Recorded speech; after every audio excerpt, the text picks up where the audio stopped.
അസ്സലാമലൈക്കും വറഹ്മത്തുള്ളാഹി വബറകാതുഹു. പ്രിയപ്പെട്ട പുണ്യ സമസ്തം ചെയ്യിക്കുന്ന പ്രവർത്തകന്മാരെ, ഇന്നലെ നമ്മുടെ ജനറൽ ബോഡി കഴിഞ്ഞു. സാധാരണ രീതിയിൽ ജനറൽ ബോഡി ഉള്ള ആ സമയത്ത് രാത്രി ഒരു 7 മണിയാകുമ്പോഴാണ് നമ്മളെല്ലാവരും ജനറൽ ബോഡീൻ്റെ അടുത്തേക്ക് വരല്. അതുപോലെ ഞാനും എൻ്റെ ജോലിയൊക്കെ കഴിഞ്ഞ് മുൻകൂട്ടി പ്ലാനുകളും കാര്യങ്ങളൊന്നും ചെയ്യാറില്ല. കാരണം ഞാൻ ഒരുപാട് ജനറൽ ബോഡി കണ്ട ആളാണ്. അതായത് നമ്മുടെ കൈറ്റുപറമ്പിലെ പഴയ ആൾക്കാരെ, പഴയ ജനറൽ ബോഡികൾ, NT കുഞ്ഞി മുഹമ്മദ് ഹാജി, PK മുഹമ്മദ് ഹാജി, KB അബ്ദുറഹ്മാൻ മുസ്ലിയാർ പിടിച്ചിട്ടുള്ള ഒരുപാട് ആൾക്കാരെ ജനറൽ ബോഡിയും കാര്യങ്ങളൊക്കെ കണ്ട് ആളായതുകൊണ്ട് ഞാൻ അത്ര പ്രാധാന്യമല്ല അതിൽ അത്ര വലിയ സീരിയസ് ഉള്ള കാര്യങ്ങളൊന്നും എനിക്ക് മനസ്സിലാക്കാൻ കഴിഞ്ഞില്ല. സാധാരണ അങ്ങനെ വരുമ്പോലെ തന്നെ ഞാൻ ആ മദ്രസിൻ്റെ മുകളിലേക്ക് കയറിയപ്പം തന്നെ എനിക്ക് ഒരു അന്തരീക്ഷം, ഒരു സുഖമല്ല എന്നുള്ളത് മനസ്സിലായി. കാരണം എവിടെയോ ഉള്ള ആൾക്കാരെ ഒരു കൂട്ടം അവിടെയുണ്ട്. ചിലപ്പം പെരുന്നാപ്പണം കൊടുത്തിട്ടുണ്ടാവാം. മുക്കിലങ്ങാടിയുള്ള മുജാഹിദിൻ്റെ ആൾക്കാർ വരെ അതിലുണ്ട്, ഒരുപാട് ആൾക്കാർ അതിലുണ്ട്. അങ്ങനെ അത് കഴിഞ്ഞ് തുടങ്ങി കഴിഞ്ഞപ്പോൾ സെക്രട്ടറിൻ്റെ കത്തിനുള്ള മറുപടി പറയൽ തുടങ്ങിയപ്പോൾ തന്നെ കാര്യങ്ങൾ ഏകദേശം മനസ്സിലായി. അതും കഴിഞ്ഞപ്പോൾ അതിന് ബദൽ സറഫുദ്ദീൻ ബാക്കവിയും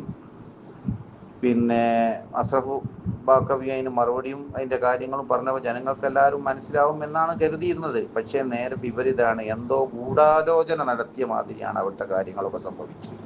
തീർത്തും തെറ്റായ ഒരു രീതിയിലേക്കാണ് കാര്യങ്ങൾ പോകുന്നത്.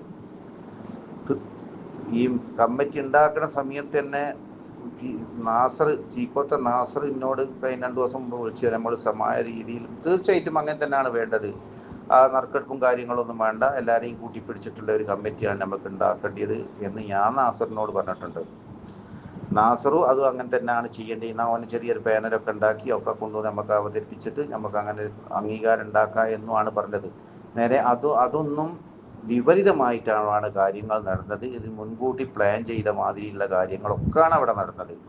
ഇതൊന്നും ഇസ്ലാമിനെ നിരക്കാത്തതാണ്, മുസ്ലിം ലീഗിന് നിരക്കാത്തതാണ്. ഈ കൂട്ടർ മുസ്ലിം ലീഗിനെ നശിപ്പിക്കുക, പ്രത്യേകിച്ച് സെക്രട്ടറിയായ പ്രസിഡൻ്റായ നിങ്ങളുണ്ടല്ലോ, നിങ്ങൾ ഈ പാർട്ടിനെ നശിപ്പിക്കുകയാണ് ചെയ്തത്. നിങ്ങൾ ഈ നാട്ടിലുള്ള ഒരുപാട് ആൾക്കാർ, എടക്കോട്ട് ഇബ്രാഹിം കുട്ടിക്കായി എന്നൊക്കെ പറഞ്ഞാൽ ആ മദ്രസ് അത്തോതിലുണ്ടാക്കി, ആ മൂപ്പര സാമർഥ്യം കൊണ്ട് ആ ബിൽഡിങ്ങും ശരീഅത്ത് കോളേജും ഒക്കെ ഉണ്ടാക്കി അതിങ്ങനെ ആക്കി തന്ന ഒരു മനുഷ്യനാണ് അവഹേളിച്ച് ഞങ്ങൾ മെമ്പർ സ്ഥാനം കൊടുത്തുക്കണം. വർക്കിംഗ് കമ്മിറ്റി മെമ്പറാക്കിക്കുക, അവഹേളിക്കുകയാണ്.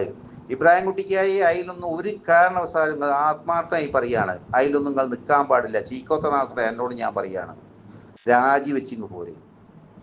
എന്തിനാണ് ഈ വണ്ടി വലിക്ക് നിൽക്കുന്നത്? ഇനി നിങ്ങൾക്ക് ചെയ്യാനുള്ളത് സമസ്ത കേരള ജമിയത്തുൽ ഉലമൻ്റെ പേരുള്ള അഡ്രസ്സ് മാറ്റിയിട്ട് PMA സലാമിനെ വിളിച്ചിട്ട് ആധാരം കൈമാറുക. ആ മുജാഹിദിൻ്റെ നിങ്ങൾക്ക് ഈ മദ്രസിനെ കൊണ്ടുപോവുകയാണ് ഏറ്റവും നല്ലതെന്നാണ് എനിക്ക് മനസ്സിലാക്കാൻ കഴിഞ്ഞത്. കാരണം ആ കാര്യങ്ങളൊക്കെ അങ്ങനെ കാണലാണ് നടന്നത്.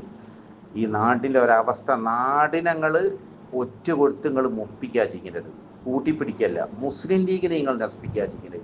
അവിടെ കൂടിയ ആൾക്കാർ ഈ സറഫുദ്ദീൻ ബാക്കി, ബാക്കി ഇങ്ങനെ പിടിച്ച എന്നെ പോലത്തെ പല ആൾക്കാരും അവിടെ മുസ്ലിം ലീഗിനെ സപ്പോർട്ട് ചെയ്യുന്ന ആൾക്കാരാണ്. അവരെ എതിരാക്കി മാറ്റാനേ നിങ്ങൾക്ക് അത് ഉപകരിച്ചിട്ടുള്ള ആ കാര്യങ്ങളൊക്കെ ഒരു കൂട്ടിപ്പിടിച്ചിട്ട് ഒരു സമവായത്തിലെത്തിയിട്ട് അതിനൊരു സെക്രട്ടറിയും പ്രസിഡന്റിനെയും ഒക്കെ തിരഞ്ഞെടുത്ത്, ഇസ്ലാമിൻ്റെ കാര്യമല്ല ഇത്.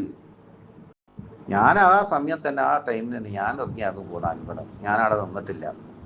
കാരണം ഇതൊക്കെ നേതൃത്വം കൊടുക്കുന്ന ആളെന്താന്നുള്ളത് നമുക്ക് എല്ലാവർക്കും മനസ്സിലായി. നാവെടുത്ത കള്ളത്തരം മാത്രം പറയുന്ന ആളാണ്, തൊള്ള തുറന്ന കള്ളത്തരേ പറയും. അങ്ങനത്തെ ആൾക്കാർ ഈ നേതൃത്വം കൊടുത്തത്. പഠിച്ചവന് മുമ്പിൽ കയ്യും കെട്ടി സമാധാനം നേതാവേ പറയേണ്ടി വരും, ഓർത്തോ.